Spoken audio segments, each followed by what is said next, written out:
সময়কেও জানা বুঝা, সময়ের গুরুত্ব। আমরা অনেকেই মনে করি বয়স 40-এর পরে কিছু হয় না, 50-এর পরে আমরা যে জায়গাতে যাই সেখানে অধিকাংশ ইয়ং বয়সের মানুষ আপনাকে গ্রহণ করে না। ঠিক আছে, ইয়ং বয়সের মানুষ আমাকে গ্রহণ করে না। দেখবেন একটা পান দোকানে, পুরো পান দোকানদার যদি বয়স 40 হয়, ওই দোকানে ভিড় কম থাকে। ওই পান দোকানদারের বয়স যদি 25-30 হয়, প্রচুর লোক গিয়ে পান খাইতেছে, ছেলে মেয়ে, কোনো ভিড় অসুবিধা নাই, ঠিক কি না? প্রত্যেকটি কোম্পানিতে, প্রত্যেকটি ফার্মে, প্রত্যেকটি ফ্যাক্টরিতে বয়স 50 মানে কাজের কিছু শীঘ্রতা কম আসা বা ব্রেইনে কাজ কম করা বা মানসিক যদি পরিবর্তন হয়, তার জন্যই বলা হয় বয়স 50 মানে আপনার অফিসে আপনাকে আপনার পরিবারের লোককে আনতে লাগবে।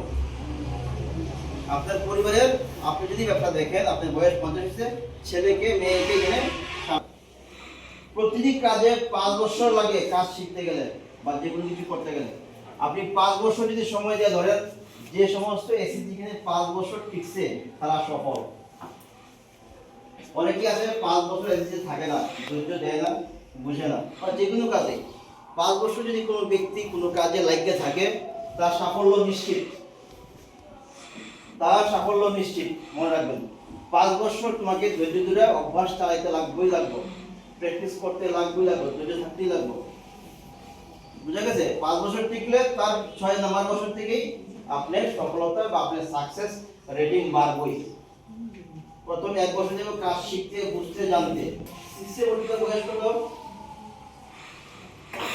6 এ ভর্তি করার বয়স কত? 10 বছরই তো নাকি? হ্যাঁ, তাহলে কয় বছরের ডিফারেন্স থাকে?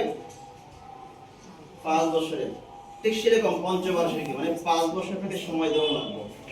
আপনি এসএসজি 5 বছর টিকাইছেন, টিআরএম থেকে আইজিডিসি প্রজেক্টে আইছেন, একটা ফান্ডিং থেকে একটা ফান্ডিং আইছেন, এই ঠিক আছে। আমরা কালকে যেটা স্কিমের নাম কইছি, একটা স্কিমের নাম কইছি, কিটা কইছিলাম আমি? আরেকটা স্কিমের নাম কইছি কি?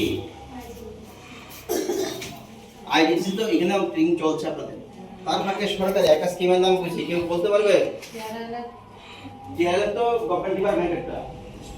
আমি স্বাবলম্বনের নাম কইছি, এদিকে কইছি, আপনারা আমার কথা